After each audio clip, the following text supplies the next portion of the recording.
हमारा टॉपिक है अनेकार्थी शब्द, जिसे दूसरे शब्दों में पर्यायवाची शब्द भी कहते हैं। सबसे पहला शब्द है चंद्रमा।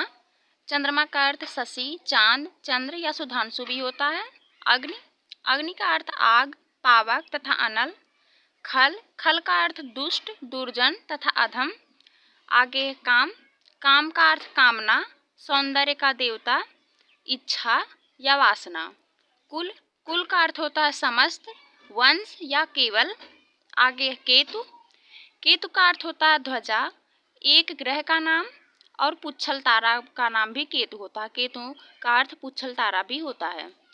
आगे है गज, गज का अर्थ होता है हाथी या नापने की एक इकाई का नाम भी गज है। आगे है चक्र, चक्र का अर्थ होता है कुम्हार का चाक, गोला, पहिया या चकवा जिस पे रोटी बेलते हैं। आगे है चीर, चीर का अर्थ होता है वस्त्र, पोशाक या रेखा।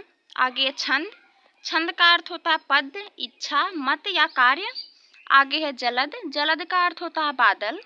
टेक, टेक का अर्थ होता है सहारा, प्रतिज्ञा या हट। तात, तात का अर्थ होता है पिता, पूज्य, भाई और मित्र, मित्र।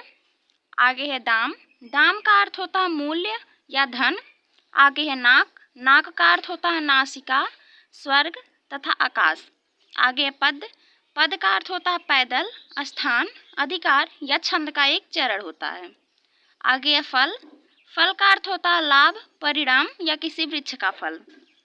आगे है वर्ण, वर्ण का अर्थ होता है रंग, अक्षर। आगे विग्रह, विग्रह का अर्थ होता है लड़ाई, शरीर तथा समाज को बांटना। आगे है रजत, रजत का अर्थ होता है चांदी, हाथी, सफेद तथा दांत। आगे है वन, वन का अर्थ होता है जंगल, किरण तथा वाटिका। लास्ट है अनंत, अनंत का अर्थ होता है आकाश या अंतहीन।